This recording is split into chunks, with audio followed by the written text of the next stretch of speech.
ध्यान रखो। बयान ऐसे मौके पर आया जब लग रहा है कि सनातनी पर्व से विपक्ष को दिक्कत है। क्यों दिक्कत है, चलिए जानकारी जल्दी से आपके सामने रखते हैं। सनातनी आयोजन से विपक्ष की परेशानी बढ़ती दिखाई दे रही, बयानबाजी कम से कम यही जाहिर कर रही है। राम मंदिर पर कई विवादित बयान यहां दिए गए हैं और हिंदू धर्म पर अनर्गल बयानबाजी लगातार चल रही है। राम मंदिर बनाने की तारीख पूछते थे, आपको याद होगा, कहते थे जब कहा जाता था मंदिर वही बताएंगे, तारीख नहीं बताएंगे। राम मंदिर बनने पर प्राण प्रतिष्ठा से कैसे दूरी बनाई, किसी ने कहा निमंत्रण नहीं मिला, किसी ने कहा कि हमें जाना ही नहीं है। राम मंदिर पर हो रहे खर्च पर भी सवाल उठाते रहे। अब अयोध्या कैसे बदली है, वहां की छटा कैसे बदली है, ये उन्हें जाकर देखना चाहिए। मंदिर बनने से क्या रोजगार मिलेगा, ये सवाल तब भी विपक्ष ने राम मंदिर जब बन रहा था, प्राण प्रतिष्ठा की तैयारी हो रही थी, तब भी पूछा था। और महाकुंभ को लेकर भी ऐसे ही बयान दिए जा रहे हैं। ऐसे में सपा अध्यक्ष समेत कई नेता सवाल खड़े कर चुके हैं। हमने खुद आपको प्रहार में कई बयान सुनवाए हैं। अभी जो ताजा बयान है, धर्म से ज्यादा रोटी की जरूरत है, अखिलेश यादव का बयान है और इसी बयान पर जवाब दिया है मोहन भागवत ने। क्या कहा था अखिलेश यादव ने, जरा फिर से आपको सुनवा रहे हैं। आज हम जब विवेकानंद जी को याद कर रहे हैं, हमें उम्मीद है कि उनके कही हुई बातों को हमेशा हम लोग दिल और दिमाग में रखेंगे।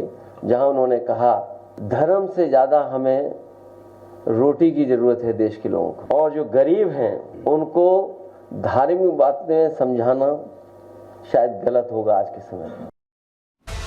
धर्म से ज्यादा रोटी की जरूरत बता रहे अखिलेश यादव, लेकिन योगी आदित्यनाथ ने कहा था कि इकोनॉमी को बूस्ट मिलेगा और बूस्ट मिलता भी दिखाई दे रहा है। ऐसे में साध्वी निरंजन ज्योति पूर्व केंद्रीय मंत्री भी यही कह रही हैं कि बौखला गई है समाजवादी पार्टी। सुनिए जरा।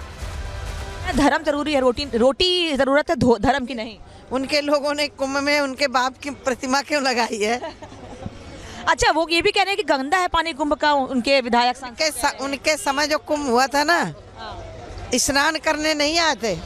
जब 2019 में योगी और मोदी जी ने स्वच्छता का अभियान चलाया, कुंभ में हुआ अर्ध कुंभ, उसमें सारे लोग स्नान करने आए। अपने आप जनता बता रही कि गंगा जल स्वच्छ है कि नहीं है।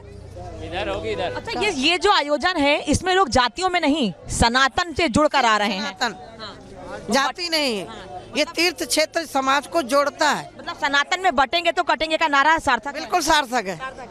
देखिए, भागवत कह रहे हैं कि धर्म के साथ ही विकास होता है और ये होता दिखाई भी दे रहा है। अखिलेश यादव को जरा जवाब दे देते हैं, जानकारी जरा देते हैं। ये आंकड़े उनको भी देखने चाहिए समाजवादी पार्टी को। खर्च कितना हुआ है, 6382 करोड़ अनुमानित खर्चे, लेकिन कमाई कितनी है आप ये देखिए। कमाई यहाँ आप देख रहे हैं 200,000 करोड़ ये अनुमान है और इससे ज्यादा भी कमाई हो सकती है। किराने के कम सामान से कितनी 4000 करोड़ की कमाई हो सकती है। इसके अलावा आपको बताएं, खाद्य तेल से 1000 करोड़ रुपए की कमाई की बात कही जा रही है। सब्जियां जो यहाँ ली जा रही हैं 2000 करोड़ रुपए की कमाई उससे है। इसके अलावा घरेलू सामान 500 करोड़ रुपए का यहाँ पर कहीं ना कहीं राजस्व दे सकता है। दूध और अन्य डेयरी उत्पाद 4000 करोड़। ये वो आंकड़े हैं जो हम आपको बता रहे हैं कि कैसे ये तब्दील होंगे। और 200,000 करोड़ का जो अनुमानित लाभ है उत्तर प्रदेश को, देश को इससे होगा। अयोध्या में भी अगर आप जाइए तो अभी रोजगार के अवसर बढ़ गए हैं, लोगों की दुकानें खुल गई हैं और ये सब कुछ हो पाया क्योंकि राम मंदिर निर्माण हुआ। और महाकुंभ से भी ऐसी ही तस्वीरें, इकोनॉमी बूस्ट होती यहां दिखाई दे रही है। चलिए, ये तो बात हो गई महाकुंभ की, लेकिन अब आगे बढ़ते हैं, अगली खबर की बात करते हैं। और चलिए अब आपको बताते हैं कि कैसे संभल में लगातार हलचल बनी हुई है। अब जो अतिक्रमण हो रहा है उस पर कैसे कड़ी कार्रवाई हो रही है, वो जानकारी अब आपके सामने रख रहे हैं क्योंकि प्रशासन यहाँ एक्शन मोड में है। जिस तरह की स्थितियां बनी संभल में, उसके बाद अतिक्रमण का जो भू माफिया एक्टिव थे उन्हें डीएक्टिवेट करने की तैयारी हो रही है। अब बात इसकी करने जा रहे हैं।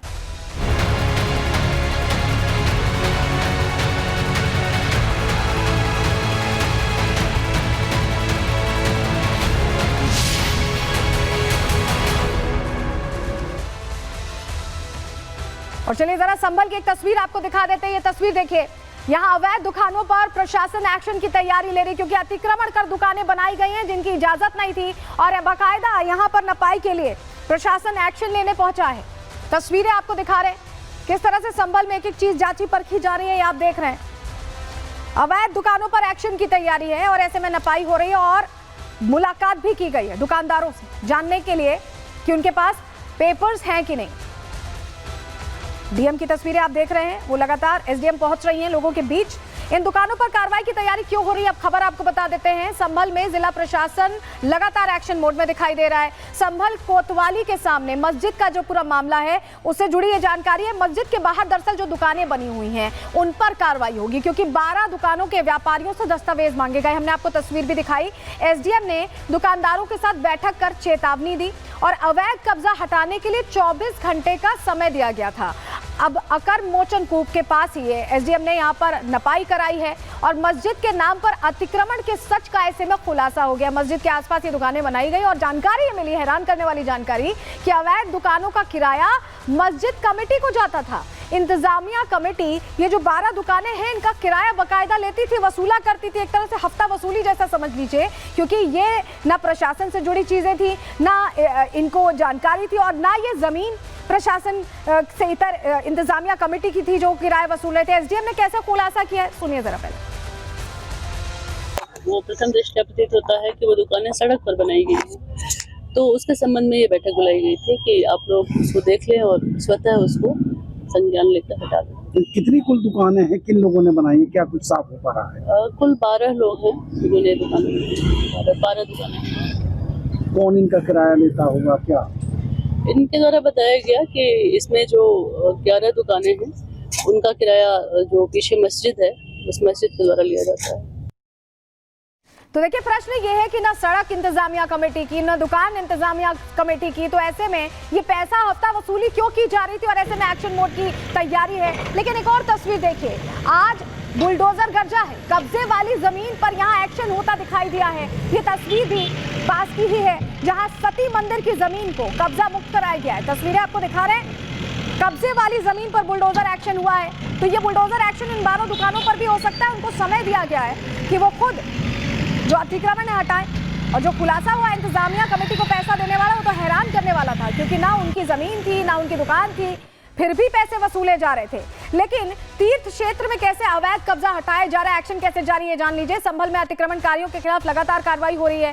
तीर्थ मंदिरों को कब्जा मुक्त कराने के लिए प्रशासन एक्टिव है। प्रशासन ने सती मंदिर की जमीन को कब्जा मुक्त कराया। हमने आपको तस्वीर दिखाई।